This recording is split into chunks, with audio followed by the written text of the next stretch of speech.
ሰላም ጤና ይስጥልን እጅጉን የተወደዳችሁና የተከበራችሁ የአዲስ ስፖርት ቤተሰቦቻችን እንደምን አላችሁልን? ከእናንተው ከሆነው ከአዲስ ስፖርት የዩቲዩብ ቻናላችን የዕለተ ማክሰኞ የማለዳ የስፖርት የመረጃ ሰዓታችን ላይ በድጋሚ ተገናኘን። ስለምታደምጡን ቆይታችሁን ከኛ ጋርም ስለምታደርጉ እጅጉን ከልብ አድርገን ነው የምናመሰግነው።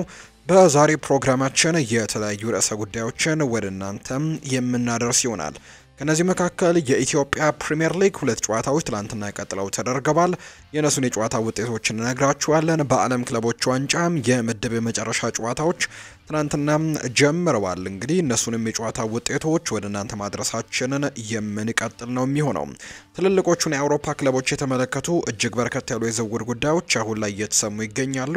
እነሱን የዝውውር ጉዳዮች ደግሞ በስፋት እናነሳለን። ብቻ እናንተ እስከ ፕሮግራማችን ፍጻሜ አብራችሁን ቆዩ።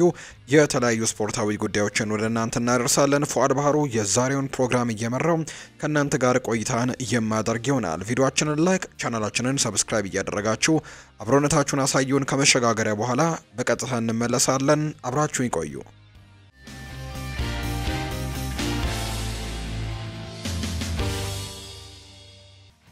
የኢትዮጵያ ፕሪሚየር ሊግ የመጨረሻ ሳምንት ጨዋታዎች እየተደረጉ ይገኛሉ። ሻምፒዮኑን ቀድሞ የለየው የኢትዮጵያ ፕሪሚየር ሊግ እንግዲህ ዓመቱን እያጠናቀቀ ይገኛል። ትላንትናም የመጨረሻ ጨዋታቸውን ያደረጉ ቡድኖችን ተመልክተናል። ትላንትና በመጨረሻው ሳምንት የኢትዮጵያ ፕሪሚየር ሊግ ጨዋታ ወላይታ ዲቻ ዓመቱን በድል ያጠናቀቀበትን ውጤት ነው ያስመዘገበው። ወላይታ ዲቻ ትላንትና ከድሬዳዋ ከተማ ጋር ያደረገውን ጨዋታ 1-0 በሆነ ውጤት ነው ማሸነፍ የቻለው። የወላይታ ዲቻን የማሸነፊያ ብቸኛ ግብም ቴዎድሮስ ኃይለማርያም ነው ማስቆጠር የቻለው። ወላይታ ዲቻ በውድድር ዓመቱ 48 ነጥቦችን በመሰብሰብ ውድድሩን አጠናቋል። ድሬዳዋ ከተማ በበኩሉ 43 ነጥቦችን በመሰብሰብ ነው ዓመቱን ያጠናቀቀው። ትላንትናም ወላይታ ዲቻ ጨዋታውን ማሸነፍ ችሏል። ሌላኛው ትላንትና የተደረገው መርሃ ግብር ደግሞ በኢትዮጵያ ፕሪሚየር ሊግ የመጨረሻ ሳምንት መርሃ ግብር አርባ ምንጭ ከተማ ሀዲያ ሆሳዕናን 1-0 ያሸነፈበት መርሃ ግብር ነው። የአርባ ምንጭን የማሸነፊያ ብቸኛ ግብም ቡታቃ ሸመና ነው ማስቆጠር የቻለው። በውድድር ዓመቱ 47 ነጥቦችን መሰብሰብ የቻለው አርባ ምንጭ 7ኛ ደረጃ ላይ ተቀምጧል። ሀዲያ ሆሳዕና በበኩሉ በተመሳሳይ 47 ነጥቦች በመሰብሰብ የውድድር ዓመቱን ማጠናቀቅ የቻለበትን እንግዲህ ነጥብን የተመለከተ ነው። በአጠቃላይ የኢትዮጵያ ፕሪሚየር ሊግ የመጨረሻ ሳምንት ጨዋታዎች ቀጥለው እየተደረጉ ይገኛሉ። ዛሬም ጨዋታዎች ይደረጋሉ። ትላንትና ግን እነዚህ ቡድኖች የውድድር ዓመቱን የመጨረሻ ጨዋታቸውን ያደረጉበት መርሃ ግብር ነው ትላንትና የተደረገው። ኢትዮጵያ መድን የዚህ ውድድር ሻምፒዮን መሆኑን ቀደም ብሎ ማረጋገጡ የሚታወስ ነው። ሌሎችም ጨዋታዎች ዛሬ እንግዲህ ቀጥለው የሚደረጉ ይሆናሉ። ዛሬ ሁለት ጨዋታዎች አካባቢ የሚደረግ ይሆናል። ሐዋሳ ከተማ ከአዳማ ከተማ ቀን 9 ሰዓት ላይ ጨዋታቸውን ያደርጋሉ። በአንጻሩ ፋሲል ከነማና ሲዳማ ቡና ደግሞ እንዲሁ ምሽት 12 ሰዓት ላይ ጨዋታቸውን የሚያደርጉ ነው የሚሆነው። እነዚህ ሁለት ጨዋታዎች ዛሬ ይደረጋሉ በኢትዮጵያ ፕሪሚየር ሊግ።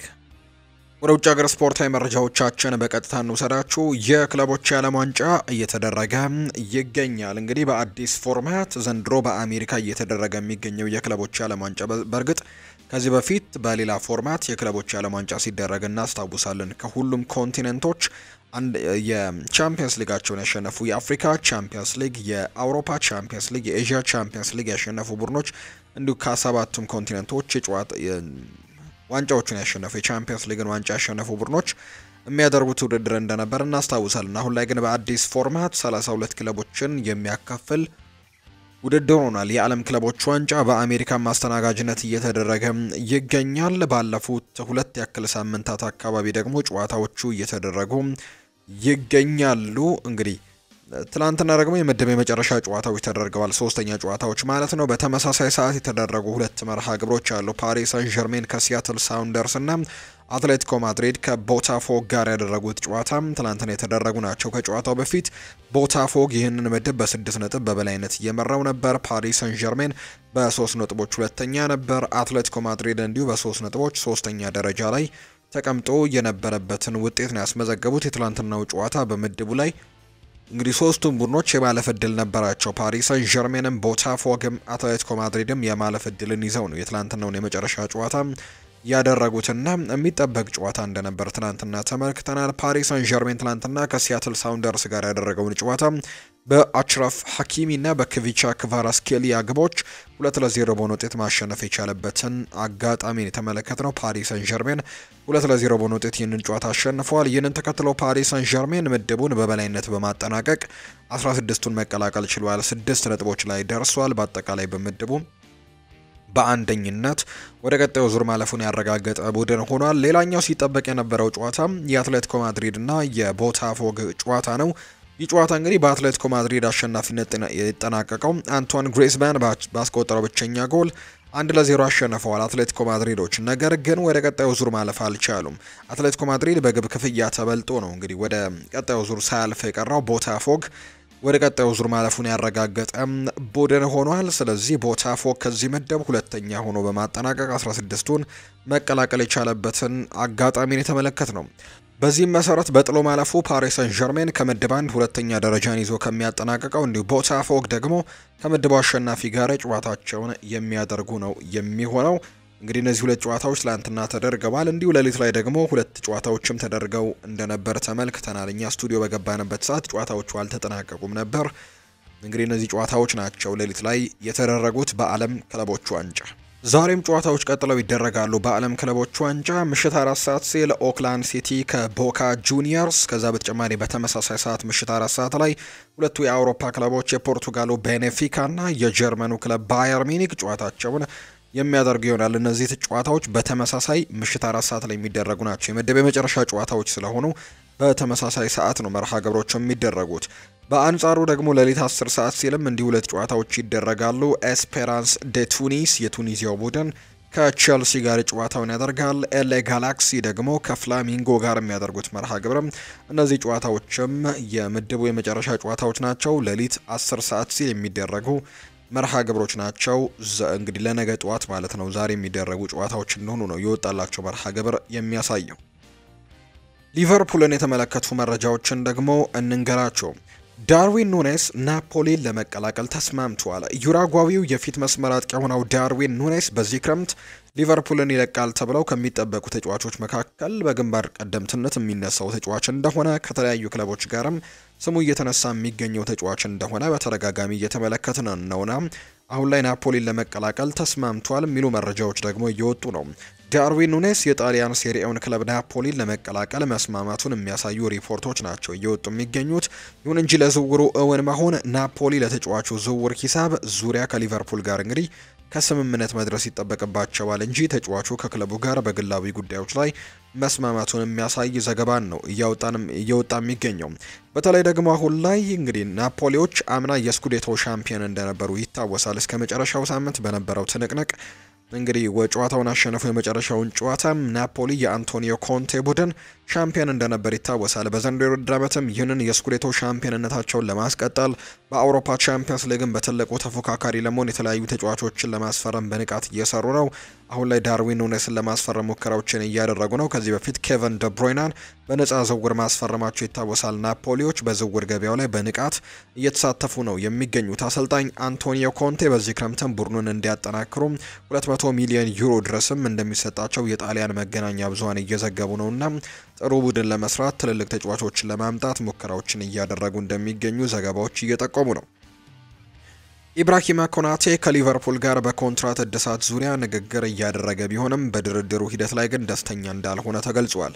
ክለቡ ሊቨርፑልም ልክ እንደ ትሬንት አሌክዛንደር አርኖልድ ሁሉ ኮናቴን በተመሳሳይ 2026 ላይ በነፃ ዝውውር ከክለቡ እንዳይለቅም ትልቅ ስጋት እንደገባቸው ጭምር የሚያሳዩ መረጃዎች ናቸው እየወጡ የሚገኙትና የዚህ ተጫዋች ኮንትራት መፈረም አሁን ላይ እንግዲህ የሚጠበቅ ጉዳይ ነው። እንግዲህ ነገር ግን እስካሁን ድረስ ምንም አይነት የተስማሙበት ነገር እንደሌለ ነው ዘገቦች የሚያሳዩት። ሪያል ማድሪድ ደግሞ ይህንን ዝውውር አሰፍስፎ እየጠበቀው ይገኛል። ከዚህ በፊት እንዳደረገው እንግዲህ በነፃ ተጫዋቾችን በማስፈረሙ ላይ ተጠምዷል። አሁን ላይ ሪያል ማድሪድ ኬሊያን ምባፔ ላይ ይህንን ሲያደርግ ተመልክተነዋል። ከዛ በተጨማሪ እንዲሁ ትሬንት አሌክዛንደር አርኖልድንም ከሊቨርፑል በዚህ መልኩ ነው ማስፈረም የቻሉትና በቀጣይም በዚህ መልኩ የሚቀጥልባቸው ዝውውሮች እንደሚኖሩ ይጠበቃልና አንደኛው ኢብራሂማ ኮናቴ ሊሆን የሚችልበት እድል እንዳለ ነው መረጃዎች የሚያሳዩት።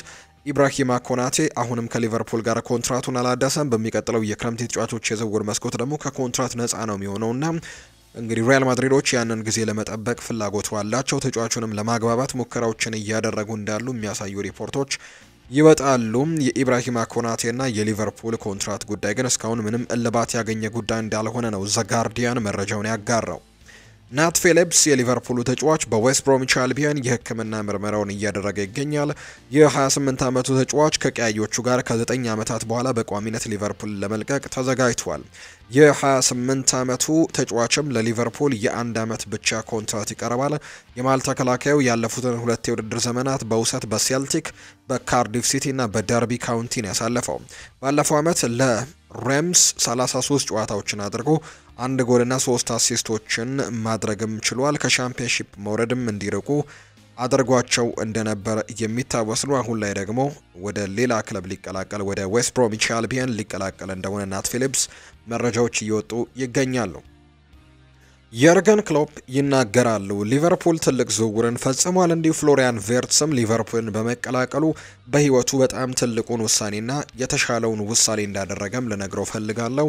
ሊቨርፑል ትልቅ ቡድን ነው። ለዚህ ክለብ መፈረሙ ደግሞ በህይወቱ ትልቁን ውሳኔ ወይም የተሻለውን ውሳኔ አድርጓል ስልም መናገር ፈልጋለሁ ሲል ነው የርገን ክሎፕ ሀሳባቸውን እየሰጡ የሚገኙት። አርሰናልን የተመለከቱ መረጃዎችን ደግሞ ወደ እናንተ እናደርስ። የቀድሞ የአርሰናልና የቼልሲ ተከላካይ የሆነው ዊሊያም ጋላስ አርሰናል ቪክተር ዮከርሽን ለማስፈረም ከሚደረገው ፉክክር መውጣት እንዳለበት ነው የሚያምነው። የቀድሞ የአርሰናልና የቼልሲ ተጫዋች ነው ዊሊያም ጋላስ ይህንን ሀሳብ የሰጠው። እንግዲህ ቪክተር ዮከርሽ ጥሩ ተጫዋች ነው፣ ነገር ግን ለአርሰናል የተሻለ ተጫዋች ይገባዋል። የኒውካስል ዩናይትድ አጥቂ አሌክዛንደር ኢሳክን ነው ማምጣት ያለባቸው በማለት ነው ዊሊያም ጋላስ የሚናገረው። ስለዚህም አርሰናል አሌክዛንደር ኢሳክን ለማስፈረም እንግዲህ የተለያዩ እንቅስቃሴዎችንና ትልልቅ ገንዘቦችንም ማቅረብ ይጠበቅበታል ሲል ዊሊያም ጋላስ ይነገራል። በእርግጥ የአሌክዛንደር ኢሳክ ዝውውር በጣም ከባድ እንደሆነ ነው የሚታመነው። በሊጉ በጣም ልምድ ያለው ተጫዋች እንደሆነ ይታወቃል። ዘንድሮ በፕሪሚየር ሊጉ ሁለተኛ ከፍተኛ ግብ አስቆጣሪ ሆኖ አጠናቋል ከሙሐመድ ሳላህ በመቀጠል። ከዛ በተጨማሪ ግን በኒውካስል ዩናይትድ በጣም አሪፍ ጊዜን እያሳለፈ ነው የሚገኘው። ነገር ግን ኒውካስል ዩናይትዶች በቀላሉ ይህን ተጫዋች ይለቁታል ተብሎ አይታሰብም። የአውሮፓ ቻምፒየንስ ሊግ ተሳታፊ ናቸው። ቡድኑ ደግሞ ዋንጫዎችን ማምጣት ጀምሯል። ስለዚህ በሚቀጥለው የውድድር ዓመት ለትልልቅ ዋንጫዎች ለፕሪሚየር ሊግ ዋንጫ፣ ለሌሎችም የዋንጫ ውድድሮች መፎካከር ይፈልጋሉ እንጂ ትልልቅ ከዋክብቶቻቸውን አሳልፈው መስጠት እንደማይፈልጉ ይታመናል እና አሌክዛንደር ኢሳክን የሚለቁበት እድል በጣም ጠባብ ነው። ነገር ግን የቀድሞ ተጫዋቻቸው ዊሊያም ጋላስ አርሰናል ቪክተር ዮከርሽን ማስፈረም አይጠበቅበትም ወይም ደግሞ ማስፈረም የለበትም፣ ከዚህ ዝውውር ራሳችሁን አግልሉ፣ ከዛ በመቀጠል ግን አሌክዛንደር ኢሳክን ለማስፈረም የምትችሉትን ሁሉ አድርጉ ሲልም ጭምር ነው ዊሊያም ጋላስ ሀሳቡን እየሰጠው። ቪክተር ዮከርሽ እንግዲህ አዲስ ነገርን አስመልክቶናል። በስፖርቲንግ ሊዝበን አስተዳደርን በመቃወም የቅድመ ውድድር ዘመን ዝግጅት ስልጠና ላይ ላለመሳተፍ እንዳሰበ የሚያሳዩ ሪፖርቶች ናቸው እየወጡ የሚገኙት። ተጫዋቹ ከዚህ በኋላ ስፖርቲንግ ሊዝበንን ማገልገል የሚፈልግበት ምንም አይነት ነገር እንደሌለ ነው የሚነገረው። ከክለቡ ጋር ከዚህ በኋላ ጨዋታዎችን እንደማያደርግ እንግዲህ ፕሪሲዝኑ ላይም በቅድመ ውድድር ዘመን ዝግጅት ላይም መካፈል እንደማይፈልግ ጭምር የሚያሳዩ ነገሮች እየወጡ ነውና ቪክተር ዮከርሽ እንግዲህ በግልጽ መልቀቅ እንደሚፈልግ እያሳያቸው ይገኛል። ሌላኛው ከቤንጃሚን ሼስኮ ጋር ነው የሚያያዝ መረጃ እየወጣ የሚገኘው። አርሰናል በዚህ ተጫዋች ላይም ፍላጎቶች እንዳሉት የሚታወቅ ጉዳይ ነው። አርሰናል ባዘጋጀው ገንዘብና አረቤ ለብዚሽ በቤንጃሚን ሼስኮ ዝውውር በሚፈልገው ገንዘብ መካከል የ10 ሚሊዮን ዩሮ የገንዘብ ልዩነት እንዳለ ሚጉኤል ዴላኒ መረጃውን እያጋራ ይገኛል። በሁለቱ ሰዎች መካከል እንግዲህ በመካከላቸው ያለው የገንዘብ ልዩነት 10 ሚሊዮን ዩሮ አካባቢ እንደሆነ እየተገለጸ ነውና አርሰናል ምናልባት ይህንን ገንዘብ እንግዲህ በድርድር አጥብቦ ተጫዋቹን ለማስፈረም ሙከራዎችን ያደርግ ይሆን? በቀጣይ የምንመለከተው ነው የሚሆነው። ከሁለቱ አጥቂዎች ጋር በተያያዘ ግን የሚነሱት ጉዳዮች እነዚህ ናቸው። ሌላኛው ከአርሰናል ዝውውር ጋር ካነሳን አይቀር ደግሞ የማርቲን ዙቤሜንዲ ጉዳይም እንዲሁ የሚነሳ ጉዳይ እንደሆነ ይታወቃልና እንደ ኮፕ መረጃ ከሆነ ማርቲን ዙቤሜንዲ ዝውውር አሁን ላይ በጁላይ ወር መጀመሪያ ላይ ቢያንስ ከ10 ቀናት በኋላ ይፋ ይደረጋል ተብሎ እንደሚጠበቅ የሚያሳዩ ሪፖርቶች ናቸው አሁን ላይ በደንብ እየወጡ የሚገኙት። አርሰናል ዝውውሩን ከጨረሰ እንደቆየ የሚያሳዩ ነገሮች እየወጡ ነው። ይሄ የማንም ሳይሆን የሪያል ሶሴዳድ ፍላጎት እንዲቆይ እንዳደረገው ጭምር ነው እየተገለጸ የሚገኘው።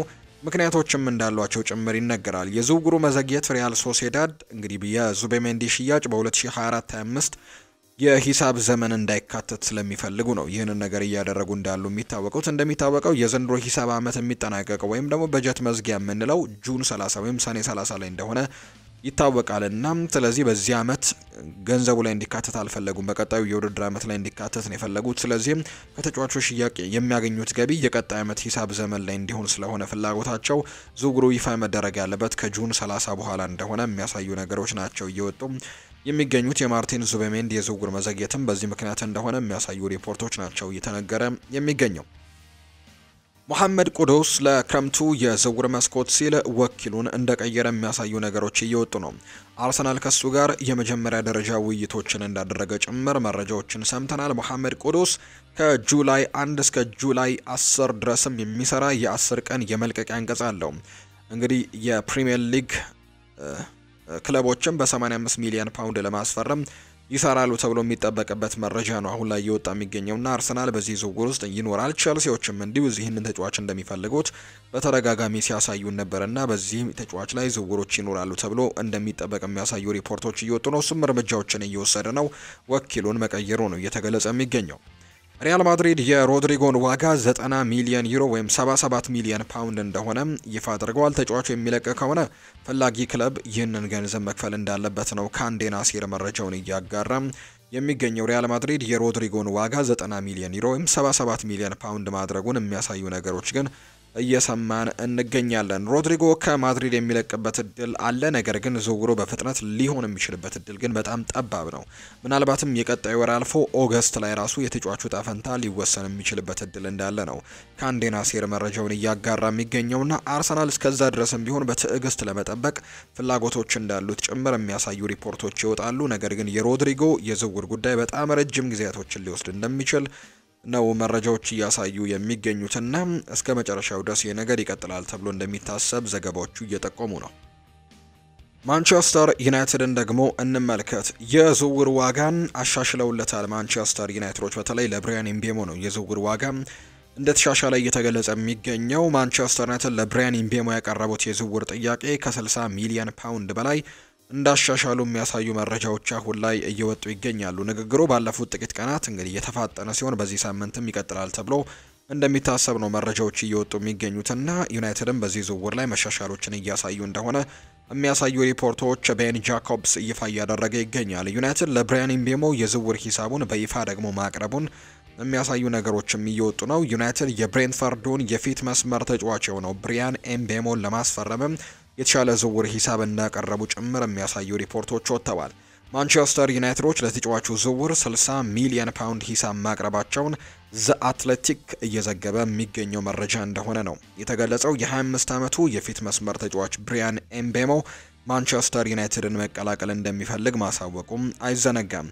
ብሪያን ኢምቤሞ ብሬንትፈርድ ባለፈው ዓመትም በሊጉ 10ኛ ደረጃን በመያዝ ሲያጠናቅቅ 20 ጎሎችን አስቆጥሮ 8 ደግሞ አመቻችቶ ማቀበሉን የምናስታውሰው ነውና በጣም ጥሩ የሚባል የውድድር ዓመትን ከብሬንትፈርድ ጋር አሳልፈዋል። በዚህም ይመስላል ትልልቆቹ ክለቦች የፈለጉት። ማንቸስተር ዩናይትድ ይህንን ዝውውር ለመጨረስ ደግሞ አሁን ላይ በትልቁ እየገፋና እየተንቀሳቀሰ የሚገኝ ቡድን እንደሆነ እየተገለጸ ነው የሚገኘው። ብሪያን ኢምቤሞ ከማንቸስተር ዩናይትድ ጋር በግል ደረጃ ምንም አይነት ችግር የለበትም፣ ሙሉ በሙሉ ተስማምቷል።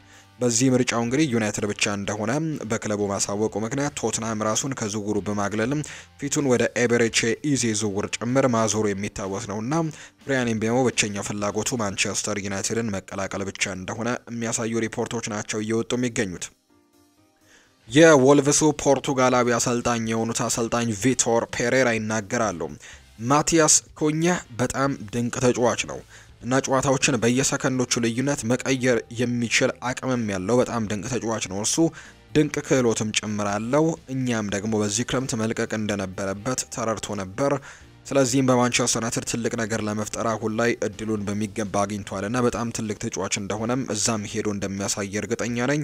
በጣም ድንቅ ተጫዋቻችንን ነው ዘንድሮ ያጣነው ሲልም ነው የወልቭሱ አሰልጣኝ የሆኑት ቪቶር ፔሬራ የተናገሩት። ማንቸስተር ዩናይትድ እና ቸልሲ የክሪስቶፈር ኤንኩንኩን እና የአሌሃንድሮ ጋርናቾን መቀየር የሚችሉበትን ሁኔታ ማጤን መጀመራቸውን የሚያሳዩ ሪፖርቶች እየወጡ ነው። እስካሁን ድረስ እንግዲህ በሁለቱ ክለቦች መካከል በጉዳዩ ዙሪያ ይፋዊ ውይይቶች አልተደረጉም። ሀሳቡ ግን በመርህ ደረጃ መቅረቡ ነው እየተነገረ የሚገኘው። የምዕራብ ለንደኑ ክለብ አርጀንቲናዊውን የማንቸስተር ዩናይትድን እንግዲህ የመስመር አጥቂ የሆነው አሌሃንድሮ ጋርናቾን ለማስፈረም ከፍተኛ ፍላጎት እንዳላቸው ማትላው የተባለው የመረጃ ምንጭ ይገልጻልና በዚህ ዝውውር ዙሪያ ላይ ደግሞ ከቼልሲ ጋር በይፋ ንግግሮችን ለማድረግ ዝግጁ እንደሆኑ ጭምር ነው ይኸው ጋዜጠኛ ሀሳቡን እየሰጠም የሚገኘው። ከቼልሲ ወደ ማንቸስተር ዩናይትድ በቅርብ ዓመታት ከመጡ ተጫዋቾች መካከል አንደኛው ነው ሜሰን ማውንት። የተጫዋች ማንቸስተር ዩናይትድን በጭራሽ ዘንድሮ መልቀቅ እንደማይፈልግ የሚያሳዩ ሪፖርቶች እየወጡ ነው። ከቼልሲ ከተዘዋወረ በኋላ የሚጠበቀውን አይነት ፐርፎርማንስ አላሳየም። ይህም ደግሞ ምክንያቱ ተብሎ የሚነሳው የተደጋጋሚ ጉዳት ችግሮች እንደሆኑ የሚያሳዩ ሪፖርቶች እየወጡ ይገኛሉ። ሜሰን ማውንት ግን አሁን ላይ ማንቸስተር ዩናይትድን መልቀቅ እንደማይፈልግ ይፋ አድርጓል። በቀጣይም በማንቸስተር ዩናይትድ ጥሩ ግልጋሎት መስጠት እንደሚፈልግ ነው ፋብሪዚዮ ሮማኖ ይፋ ያደረገው። ኢንተር ሚላን ከራስመስ ሆይሉንድ እና ማንቸስተር ዩናይትድ ጋር ንግግር እንደጀመሩ እየተገለጸ ነው። ዩናይትዶች ለዴንማርካዊው የፊት መስመር አጥቂ የጠየቁት የገንዘብ መጠን ከፍተኛ በመሆኑ ምክንያትም ኔራ ዙሪዎቹ እስካሁን ምንም አይነት ይፋዊ ጥያቄ አላቀረቡም የሚል መረጃን ፋብሪዚዮ ሮማኖ ይፋ አድርጓል። ስለዚህም ዩናይትዶች ለዴንማርካዊው አጥቂ የጠየቁት ገንዘብ መጠን ከፍተኛ እንደሆነ እየተነገረ ነውና ኢንተር ሚላኖች ከዚህ ዝውውር ጋር በተያያዘ እስካሁን ይፋዊ ጥያቄዎችን ባያቀርቡም ነገር ግን ንግግሮችን ማድረግ መቀጠላቸው ነው ፋብሪዚዮ ሮማኖ የዘገበው። የቱርኩ ክለብ ፌነርባቼ በጆዜ ሞሪኒዮ የሚመራው ቡድን ጄደን ሳንቾን ከክለባቸው ለማስፈረም በመቃረብ ላይ ይገኛሉ የሚል መረጃ ወጥቷል። ክለቡ ከተጫዋቹ ወኪልና ከማንቸስተር ዩናይትድ ባለስልጣናት ጋርም አዎንታዊ ንግግሮችን ጭምር እንዳደረጉ የሚያሳዩ ሪፖርቶች እየወጡ ነው የሚገኙት። እንግዲህ ተጫዋቹ በተለያዩ ክለቦች ይፈለጋል። በጀርመን ዶርትሙንድና ሌቨርኩዘን፣ በጣሊያን እንዲሁ ናፖሊም የዚህ ተጫዋች ፈላጊ ነበር። ነገር ግን የተጫዋቹ ከፍተኛ ደሞዝ እንዲሁ ደግሞ ተጫዋቹ ደግሞ ደሞዙን አለመቀነስ መፈለጉ ዝውውሩን በጣም ውስብስብ እንዳደረገው የሚያሳዩ ሪፖርቶች እየወጡ ነውና ማንቸስተር ዩናይትድ ይህንን ተጫዋች ግን መልቀቁ አይቀሬ እንደሆነ ነው መረጃዎች የሚያሳዩት። ዩናይትዶች ከራሽፈርድና ከጋርናቾ ሽያጭ 100 ሚሊዮን ፓውንድ እንደሚያገኙ ተስፋ አድርገው እየተንቀሳቀሱ እንደሆነ መረጃዎች ያሳያሉ። ሩበን አሞሪም ያመጣው የመከላከል ማሻሻያ ዩናይትድ እንግዲህ በአጥቂዎች ላይ እንዲያተኩር አድርጎታል። ነገር ግን በዚህ ክረምት ዊንግ ባክን ማስፈረም በትልቁ የሚፈልገው ቦታ እንደሆነ ይነገራልና ተጫዋቾችን መመልከታቸው አይቀሬ ነው። አሁን ላይ ለማንቸስተር ዩናይትድ ባለስልጣናት ቅርብ የሆኑ ምንጮች እንደሚገልጹት ከሆነ ክለቡ ከአዲሱ የፋይናንሻል አመት ማለትም ከ7 ቀናት በኋላ በጁላይ 1 ከሚጀምረው የፋይናንሻል አመት አስቀድሞ በቀጣዮቹ 7 ቀናት ተጫዋቾችን ያስፈርማል ተብሎ አይጠበቅም። ባለስልጣናቱ ግን ከዚህ ቀደም ድርድሮች ላይ ሲሆኑ ለብሪያን ኤምቤሞ ሊያቀርቡት ያሰቡት ሁለተኛ የዝውውር ጥያቄ የዘገዩበት ምክንያትም ይኸው እንደሆነ ነው የሚነገረው። ዩናይትድ ከጁላይ 1 ጀምሮ በዝውውር መስኮቱ ላይ ፈጣን እንቅስቃሴዎችን ያደርጋል ተብሎ ይጠበቃል። አሁን ላይ እንግዲህ ማንቸስተር ዩናይትድ በእነዚህ የዝውውር ጉዳዮች ላይ ነው መረጃዎች እየወጡ የሚገኙት። ማንቸስተር ሲቲን እንመልከት። ሪኮ ሎዊስ ተጨማሪ የጨዋታ ቅጣት ተጥሎበታል። የማንቸስተር ሲቲው የመስመር ተጫዋች የሆነው ሪኮ ሎዊስ በዋይዳድ ካዛብላንካ ጨዋታ በተመለከተው ቀይ ካርድ ምክንያት ተጨማሪ የሁለት ጨዋታዎች ቅጣትም ተጥሎበታል። የፊፋ ዲሲፕሊን ኮሚቴ የተጫዋቹን ጥፋት ከመረመረ በኋላ ነው ከባድ ጥፋት በማለት 3 ጨዋታዎችን እንዲቀጣ መወሰኑ የተነገረው። ይህንን ተከትሎ ሪኮ ሎዊስ ማንቸስተር ሲቲ ከዩቬንቱስ ጋር የሚያደርገው የምድብ የመጨረሻ ጨዋታ ያመልጠዋል። በተጨማሪም ተጫዋቹ ማንቸስተር ሲቲ 16 ውስጥ በሚያደርገው የመጀመሪያው ጨዋታም እንደሚያመልጠው ጭምር የሚያሳዩ ሪፖርቶች እየወጡ ይገኛሉና ማንቸስተር ሲቲ የዚህን ተጫዋች እንግዲህ ጉዳዮች ወይም የዚህን ተጫዋች ግልጋሎትም በእነዚህ ጨዋታዎች ላይ እንደማያገኝ ጭምር ነው መረጃዎች እየወጡ የሚገኘው። ማርካን ጨምሮ ብዙ የስፔን ሚዲያዎች እየዘገቡት እንዳለው ከሆነ ሮድሪጎን ሪያል ማድሪድ ለመሸጥ ወስነዋል። ማንቸስተር ሲቲ እና አርሰናል ደግሞ ተጫዋቹን ለማስፈረም በትልቁ እንቅስቃሴ የሚያደርጉ ቡድኖች ይሆናሉ ተብሎ ነው የሚጠበቀው። ሁለቱ የእንግሊዝ ክለቦች እነዚህን ተጫዋቾች ለማስፈረም በጣም በትልቁ እንቅስቃሴዎችን እንደሚያደርጉ የሚያሳዩ መረጃዎች ደግሞ ወጥተዋል።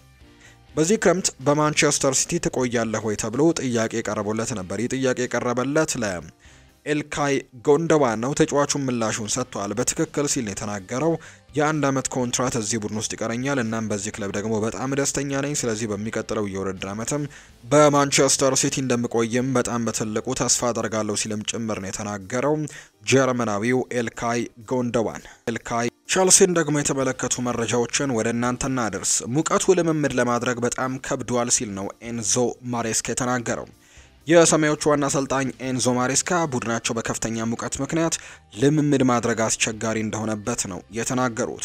ፊላደልፊያ ያለው ሙቀት አስቸጋሪ መሆኑን ያስረዱት አሰልጣኙ ልምምድ መስራት የማይቻል ነው ሲሉም ጭምር እንዲሁ ይናገራሉ። ቡድኑ በሙቀቱ ምክንያት አጭር ልምምድ ማድረጉን የጠቆሙት ማሬስካ ስለ ጨዋታ እቅድ ብቻ ነው ያየነው፣ ከዛ በኋላ አልቻልንም ሲሉም ጭምር ማሬስካ ተናግረዋል። ቸልሲ እንግዲህ ትላንትና በነበረው ልምምድ ላይ ሜዳ ውስጥ የአየር ፍሰቱን ለማስተካከልም በኢንዱስትሪ ደረጃ ጥቅም ላይ የሚውል ትልቅ ፋን ስም ጭምር ሲጠቀሙ እንደነበር ተመልክተናል። ነገር ግን ሙቀቱ ከፍተኛ እንደነበር ጭምር ነው ማሬስካ የተናገሩት። ቸልሲ ጨዋታውን በሚደረግበት አካባቢ የሙቀት መጠኑ 37 ዲግሪ ሴልሺየስ እንደሚለካ ጭምር ይነገራል።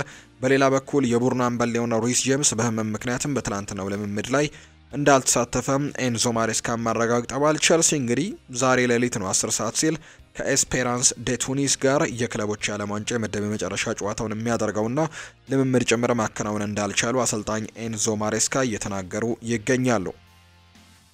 ቸልሲዎች አሌዛንድሮ ባስቶኒን ለማስፈረም ከፍተኛ ጥረት በማድረግ ላይ እንደሚገኙ የሚያሳዩ መረጃዎች እየወጡ ነው። ባስቶኒ ወደ ፕሪሚየር ሊግ የመዘዋወር ፍላጎትም ጭምር እንዳለው ነው ፉትቦል ኢታሊያ እየዘገበ የሚገኘውና ተጫዋቹ ወደ ቸልሲ ሊመጣ የሚችልበት እድል ሰፊ እንደሆነ እየተገለጸ ነው። ዌስትሃም ዩናይትዶች የቸልሲውን ግብ ጠባቂ ሮበርት ሳንቼዝን ለማስፈረም እያሰቡ ነው። ቸልሲ በዚህ የዝውውር መስኮት ግብ ጠባቂ ያመጣሉ ተብሎ ይታሰባል።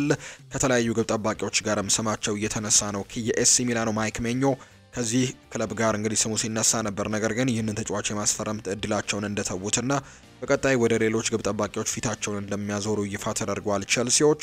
ነገር ግን አሁንም ቢሆን ግን ሮበርት ሳንቼዝ በክለቡ ሊቆይ የሚችልበት እድል አለ። ነገር ግን ዌስትሃሞች ይህንን ተጫዋች ለማስፈረም ሙከራዎችን እያደረጉ ነው። እርግጥ ነው ዘንድሮ በጣም ብዙ ስህተቶችን ሲሰራ እንደነበር የተመለከትነው ግብ ጠባቂ ነው። ነገር ግን በሚቀጥለው ደግሞ ሊቀጥል የሚችልበት እድል ይኖራል። ቸልሲዎች ግን ሌሎች ግብ ጠባቂዎችንም ለማስፈረም ሙከራዎችን እያደረጉ ነው የሚገኘው። ሌላኛው ከቸልሲ የዝውውር ጉዳይ ጋር ከተነሳ የማይነሳ ወይም ደግሞ የማይቀር አንድ የዝውውር ስም እንዳለ ይታወቃል። ይህም ጄሚ ባይኖ ጌቲያንስ ነው።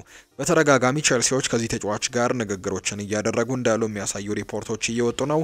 ተጫዋቹ በጀርመን ነው ቦሩሲያ ዶርትመንድ እየተጫወተ የሚገኘውና ለዚህ ደግሞ የመረጃ ምንጭ ቅርብ የሆነው ስካይ ጀርመኒ እንደዘገበው ከሆነ ቸልሲ በጄሚ ባይኖ ጌቲያንስ ዝውውር ለቦሩሲያ ዶርትመንድ ያቀረበው የመጨረሻ የዝውውር ሂሳብ 30 ሚሊዮን ፓውንድ ነው።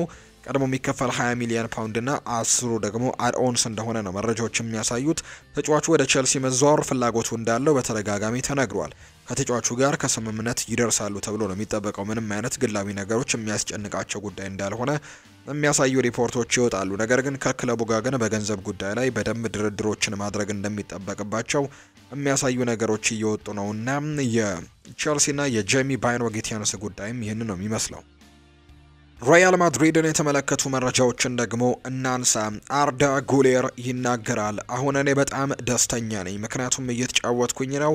እናም ለሪያል ማድሪድ ደግሞ የምሰጠው ብዙ ነገሮች ያሉኝ ሲል ነው የተናገረው። በተለይ በሻቪ አሎንዞ መምጣት ከተደሰቱ ተጫዋቾች መካከል አንደኛው ቱርካዊው አርዳ ጉሌር ነው። በዚህ ሳምንትም በተለይ ደግሞ ከትላንትና በስቲያ ባደረጉት የዓለም ክለቦች ዋንጫ ላይ ደግሞ ፓቹካ ላይ ጎል ማስቆጠሩ ይታወሳል።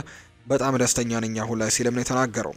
ሪያል ማድሪድ እስካሁን በክለቦች የዓለም ዋንጫ 38 ሚሊዮን ዩሮ አካባቢ ማግኘታቸውን የሚያሳዩ ሪፖርቶች ይወጣሉ። 35 ሚሊዮን ዶላር ለተሳትፎ ብቻ የተከፈላቸው ነው።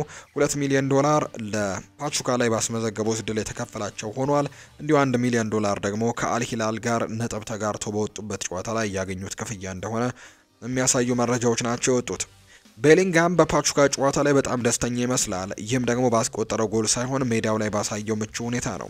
እንግሊዛዊው ኮከብ ሁሌም በየትኛውም ቦታ ላይ መጫወት እንደሚችል ያረጋግጣል። ነገር ግን ዓላማው ቡድኑ ወደ አቋሙ እንዲመለስ የራሱን አስተዋጽኦ ማበርከትና መርዳት ብቻ እንደሆነ ግን ማርካ መረጃውን እያወጣ ይገኛልና ተጫዋቹ አሁን ላይ በጣም ደስተኛ እንደሆነ የሚያሳዩ ነገሮች ወጥተዋል። በጨዋታው ላይም የመጀመሪያውን ጎል ያስቆጠረው እንዲሁ ጁድ ቤሊንጋም እንደነበር እናስታውሳለን።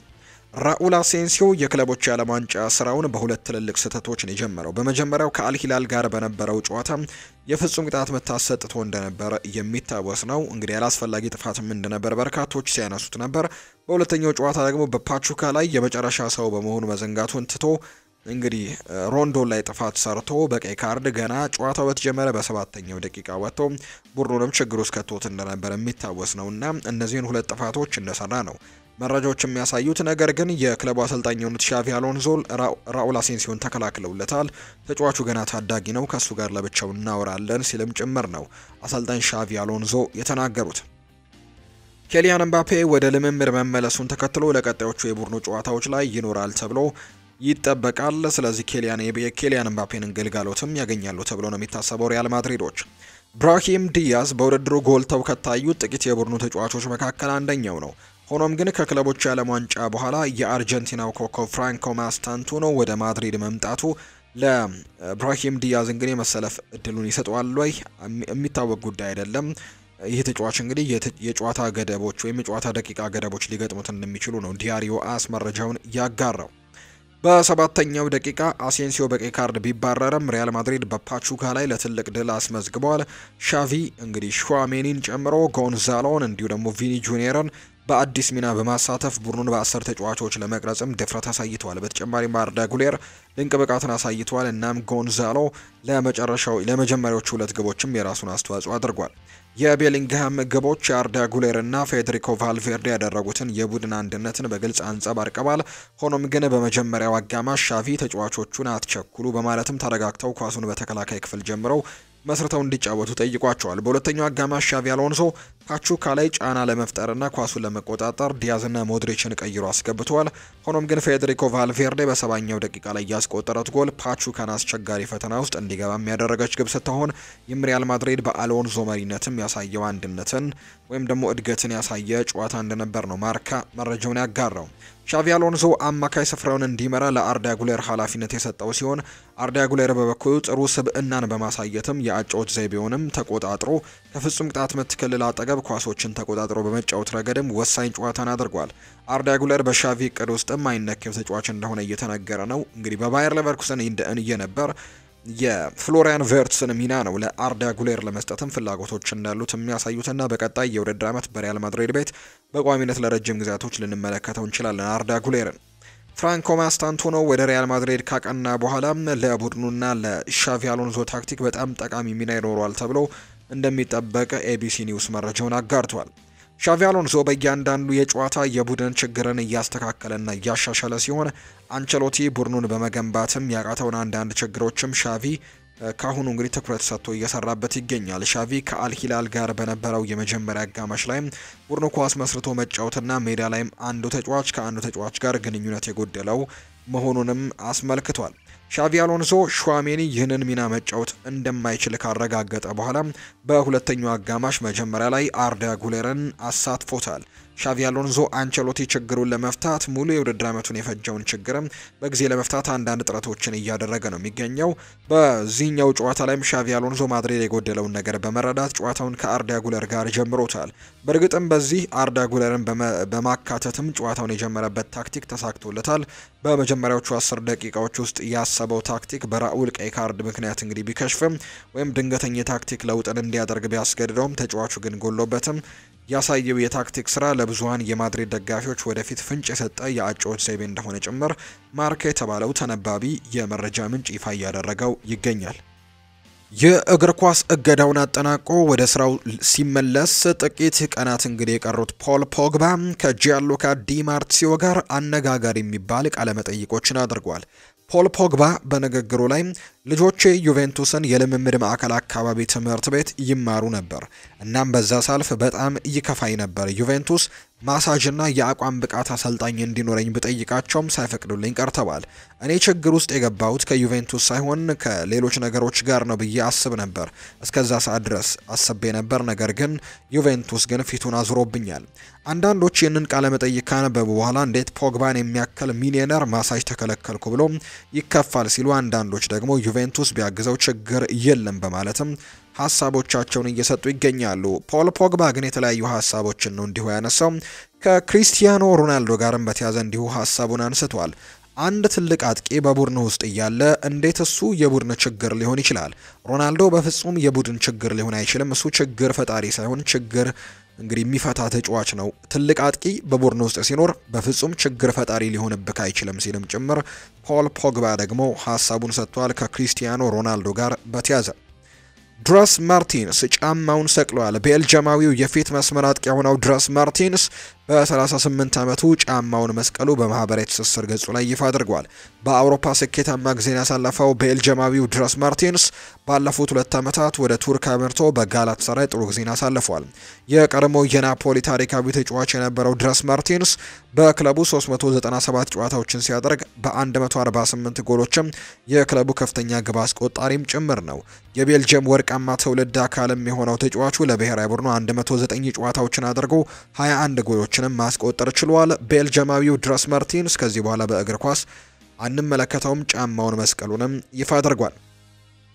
ጆን ቴክስተር የክሪስታል ፓላስን ድርሻ ሸጡ።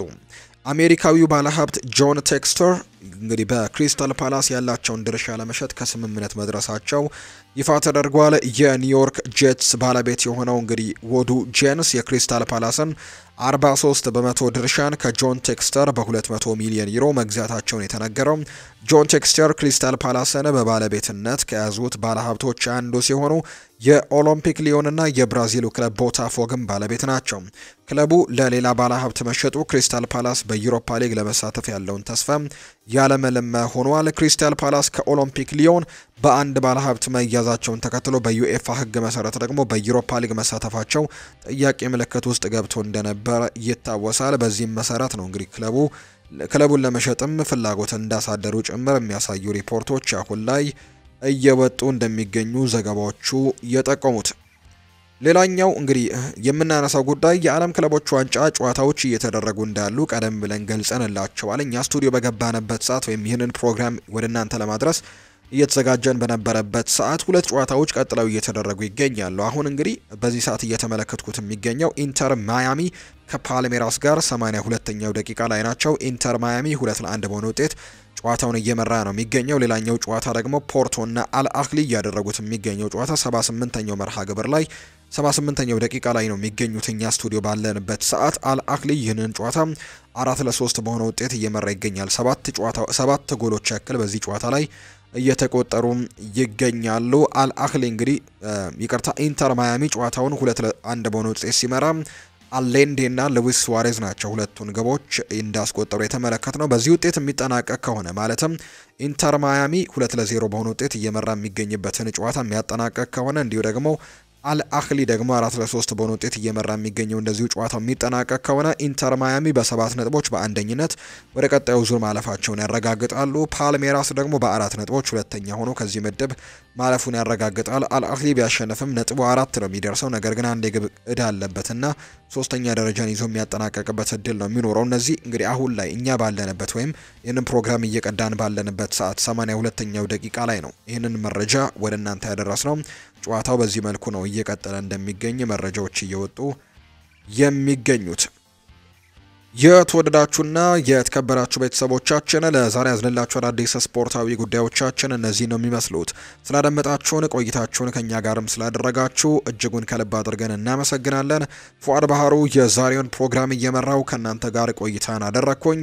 ቪዲዮአችንን ላይክ፣ ቻናላችንን ሰብስክራይብ እያደረጋችሁ ከኛ ጋር ለነበራችሁ በሙሉ ደግሞ ላቅ ያለ ምስጋናችንን ለእናንተ ማቅረብ እንወዳለን። ምሽት ላይ በሚኖረው የስፖርት የመረጃ ሰዓታችን ሌሎች አዳዲስ የዝውውር ጉዳዮችን ሌሎች አዳዲስ ስፖርታዊ መረጃዎችን በስፋት አካተን ወደ እናንተ መድረሳችንን የምንቀጥል ነው የሚሆነው።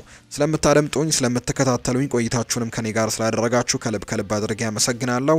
ቪዲዮአችንን ላይክ ቻናላችንን ደግሞ ይህንን ቻናል ያልተቀላቀላችሁ ቤተሰቦቻችን ቻናላችንን ሰብስክራይብ እያደረጋችሁ አብሮነታችሁን እንድታሳዩን ነው በአክብሮት የምንጋብዘው። በምሽቱ ፕሮግራማችን ዳግም ተመልሰን እንገናኛለን። ፉአድ ባህሩ ፕሮግራሙን እየመራው ከናንተ ጋር ቆየሁኝ።